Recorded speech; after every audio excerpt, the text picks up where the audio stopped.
Hello, everybody. Adriana here. Wanted to come here today to talk about loneliness. I do have a smile on my face, but if you're feeling lonely, it's a horrible place to be.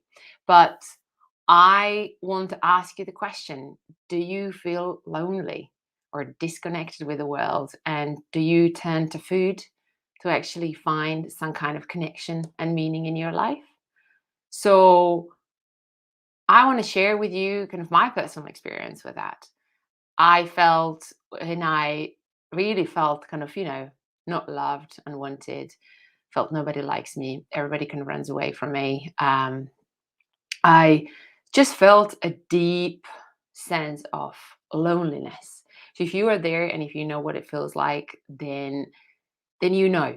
I don't have to say much about it. So but how that really impacted my life was that I kind of turned into food in the sense that I just felt this is kind of my place. While I was eating, I kind of felt some kind of a comfort and pleasure, but the pleasure in a sense it felt more, it kind of came self-sabotage, but more kind of the word that I always like to use was self-harm. No, this is really harsh word, but this is how it really represented the way I treated myself at that time. It did feel like a self-harming. So in the sense for me to show myself how unworthy I am, to show myself how um, just how much I don't deserve to feel happy and how much I don't deserve to feel good. And even though this is something that is really deeply ingrained in all of us, but until we recognize it, what is that it's kind of running a show for us, that it's running our daily decisions all day long, we just want to be able to even deal with it. So, kind of when it comes to food, kind of was the first initial reaction that we kind of all see. I need to sort my eating out. I need to sort my nutrition out. I need to, get the answers, how I can cook better and how I can actually start changing from that perspective. But that's not why we are doing it in the first place. And when I realized how I was treating myself, I remember, at the time when I was training one PT client, and she was sharing the same experience as I am. And when I said to her, she kind of had a lot of weight to lose, and we were kind of talking because I was kind of getting into my own journey, kind of losing weight, and I was doing my nutrition course, and I asked her, "Do you feel like you're actually enjoying that self harm?" And she said, "Yeah, it's weird. It's such a bizarre place to be." And and I know this is kind of what kind of the words I've been throwing, but that how it felt in that moment in time, that I on purpose wanted to hurt myself, that I on purpose wanted to damage my health.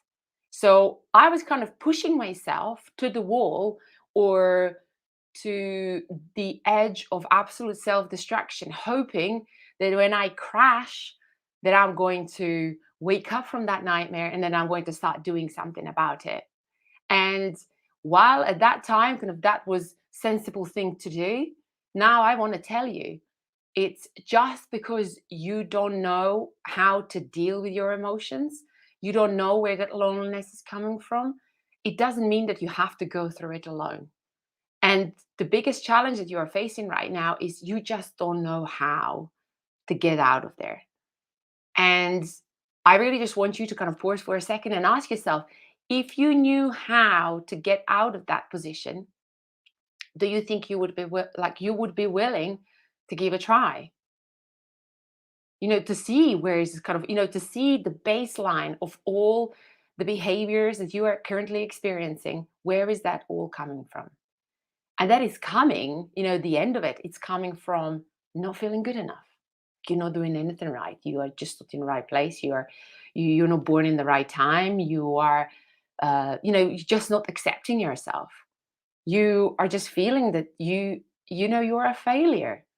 We all do feel sometimes in our life, and then kind of the more we feel like a failure, of course we're not going to take action towards it. And then I think it is as well one of the things that we just feel we just don't believe in ourselves. And kind of now it's okay how we can really shift that and how we can start working on to change that. to change that around. And so, yeah, how does that work for you? Can you relate to this? Can you create a connection? Because that's the thing is like, I have been through it for so many years, far too long. I didn't have the answers how to get out of there. I did get help and I've got out of it.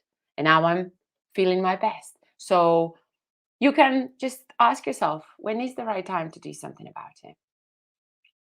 How many years do you want to waste, and how many broken relationships, or if feeling broken, how long do you feel like you can carry on doing like that? Does it take you a long time, or do you feel like you actually want to have that crashing point, as I did, where everything kind of collapsed and you did feel like I'm starting life from scratch? But do you want to wait that point, or do you feel like it's time to get some help? So anyway, if this is you, get in touch.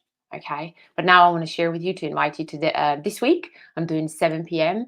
On Thursday, live training about how to get motivated. So we're going to talk about the motivation. Is going to be the workshop. So it's going to be, you're going to get tools and strategies, and you're going to go work through it, and you're going to take a pen and paper so you can really reflect what's going on in your head and how you can actually start taking action towards things that you want to do. Anyway, I'm going to share this link just in the comments below right now, and sign up to that training. And I'm really looking forward to meet you or to hear from you. And I am wishing you right now a fantastic, fantastic day. Anyway, speak to you soon, and I'll see you later.